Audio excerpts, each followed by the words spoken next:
Green peas ഇതേപോലെ തയ്യാറാക്കിയെടുത്താൽ ഇഷ്ടമില്ലാത്തവർ പോലും കഴിച്ചു. നല്ല ടേസ്റ്റുള്ളൊരു കറിയാണ്. ഗ്രീൻ പീസ് 1 കപ്പാണ് എടുത്തിരിക്കുന്നത്.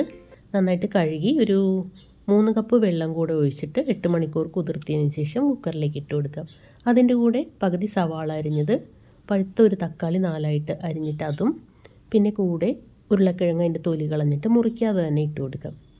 ഇനി ആവശ്യത്തിനുള്ള ഉപ്പ്, 1/2 ടീസ്പൂൺ ഗരം മസാല, 1/4 ടീസ്പൂൺ മഞ്ഞൾപ്പൊടിയും കൂടെ ചേർത്ത് ഇളക്കി 3 വിസിൽ വരെ പ്രഷർ കുക്ക് ചെയ്തെടുക്കാം.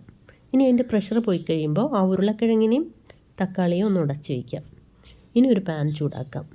അതിലേക്ക് വെളിച്ചെണ്ണ ഒഴിച്ച് കൊടുക്കാം. ഇനി 1/2 ടീസ്പൂൺ കടുകും ഒരു നുള്ള് ജീരകവും 1/4 ടീസ്പൂൺ പെരുംജീരകവും ചേർക്കണം. പെരുംജീരകം മിസ്സാക്കല്ലേ, ജീരകവും മിസ്സാക്കരുത്.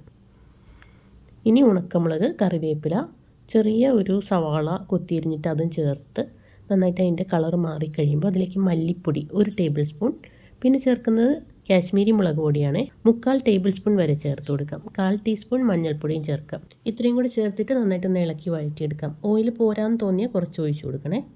ഇനി അതിലേക്ക് ആ പീസ് വേവിച്ച് ചേർത്ത് കൊടുക്കാം. എരിവ് വേണമെങ്കിൽ 1-2 പച്ചമുളകും കൂടെ ചേർത്ത് കൊടുക്കാം. ഗ്രേവിക്കായിട്ട് കുറച്ച് വെള്ളം കൂടെ ചേർത്തിട്ട് നന്നായിട്ട് മിക്സ് ചെയ്യാം. ഉപ്പ് പോരാങ്കിൽ കുറച്ച് ഉപ്പ് കൂടെ ചേർത്ത് കൊടുക്കാം. നല്ലൊരു ടേസ്റ്റിന് വേണ്ടിയിട്ട് നമുക്ക് ഒരു പിടി മല്ലിയില അരിഞ്ഞും കൂടെ ചേർത്ത് കൊടുക്കണം. തിളച്ച് കഴിയുമ്പോൾ സ്റ്റൗ ഓഫ് ചെയ്യാം. ഇനി ഇതൊരു 10 മിനിറ്റ് കഴിയുമ്പോൾ നമുക്ക് വിളമ്പാം.